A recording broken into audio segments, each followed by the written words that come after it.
Hey guys, welcome back to my YouTube channel. My name is Shubham. आप देख रहे हो टेक बिशु। अगर आपका इन्वेस्टमेंट गोल मिनिमम 5 ईयर का है और आप एसबीआई म्यूचुअल फंड के फंड में पैसा अपना इन्वेस्टमेंट करना चाहते हो, जो कि इंडिया की नंबर 1 म्यूचुअल फंड कंपनी है, तो ये वीडियो आपके लिए है। इस वीडियो में मैं आपको एसबीआई म्यूचुअल फंड के बेस्ट 3 फंड के बारे में बताने वाला हूं, जो कि 5 ईयर इन्वेस्टमेंट करने वाले पर्सन के लिए सबसे अच्छा है।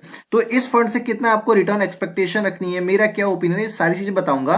वीडियो स्टार्ट करने से पहले बता दूं, ये जो वीडियो एक एजुकेशन पर्पज के लिए बनाया गया है, तो आप इसे उसी वे में लेना, किसी टिप्स के बेसिस पे मत लेना। पहला जो फंड है एसबीआई ब्लू चिप फंड है, जो आपके पैसे को इन्वेस्टमेंट करता है लार्ज कैप कंपनीज में।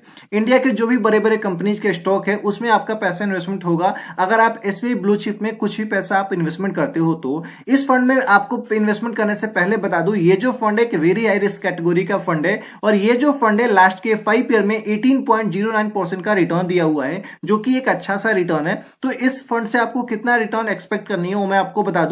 इस फंड में अगर आप पैसे इन्वेस्टमेंट करते हो तो मिनिमम आप 15% का रिटर्न एक्सपेक्ट कर सकते हो, वो भी 5 ईयर के लिए। बाकी अगर आपका लॉन्ग टर्म का गोल हो 10 ईयर 20 ईयर का, तो ये भी फंड में कर सकते हो इन्वेस्टमेंट। कोई जरूरी नहीं है कि मिनिमम 5 ईयर के लिए ही सही रहेगा। तो चलिए जानते हैं दूसरे फंड के बारे में। उससे पहले बता दूं कि अगर आप चैनल पर नए हो तो प्लीज चैनल को सब्सक्राइब करके बगल के बेल आइकन को जरूर दबा लेना, क्योंकि इस चैनल पर हम आपके लिए पर्सनल फाइनेंस, बैंकिंग और म्यूचुअल फंड से related video back to back लेकर आते हैं। तो चलिए जानते हैं दूसरे फंड के बारे में। जो दूसरा फंड है वो एसबीआई मल्टी कैप फंड है, जो आपके पैसे को किसी एक कैप में इन्वेस्टमेंट नहीं करता। ना ही लार्ज कैप कंपनीज में करता है, ना ही स्मॉल कैप कंपनीज में, किसी एक में नहीं करता। आपके पैसे को लार्ज कैप में भी करेगा, स्मॉल कैप में भी करेगा, मिड कैप में भी करेगा। तो आगे चल के जो है वो लार्ज कैप कंपनीज ग्रो करे या मिड कैप कंपनीज ग्रो करे, चाहे स्मॉल कैप कंपनीज ग्रो, आपको रिटर्न आएगा ही आएगा।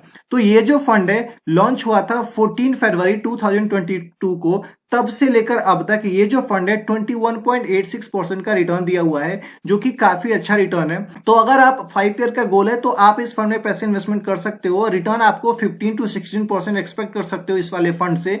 बाकी अगर आपका गोल 10 ईयर 20 ईयर का है तो भी ये फंड सही है, उसके लिए भी कर सकते हो। तो चलिए जानते हैं तीसरा कौन सा फंड है उसके बारे में। तीसरा जो फंड है एसबीआई इक्विटी हाइब्रिड फंड है, जो कि आपके पैसों के इन्वेस्टमेंट करता है। इक्विटी में तो करता ही करता है, प्लस में डेट में भी करता है। तो रिस्क जो है वो कम हो जाते हैं, यानी कि रिस्क जो होता है वो मॉडरेट हो जाता है। लेकिन जहां पे रिस्क मॉडरेट होगा तो रिटर्न भी आपको कम ही एक्सपेक्ट करना होगा।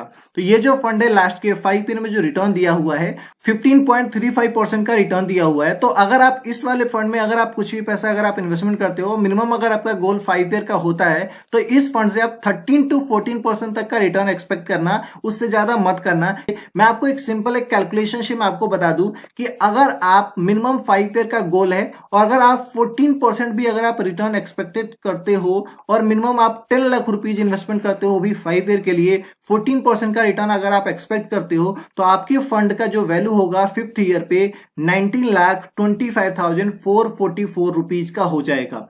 तो ये हमारा कैलकुलेशन है। तो ज्यादा रिटर्न आपको एक्सपेक्टेशन नहीं रखनी है, 14-15 रखो, उसमें ही आपको एक अच्छा सा पैसा बन जाएगा। बाकी कैसी लगी वीडियो कमेंट करके जरूर बताइएगा। तो चैनल को सब्सक्राइब कर लीजिए रेगुलर अपडेट के लिए। मिलेंगे इस तरीके नेक्स्ट वीडियो में, तब तक के लिए धन्यवाद। Stay safe, take care.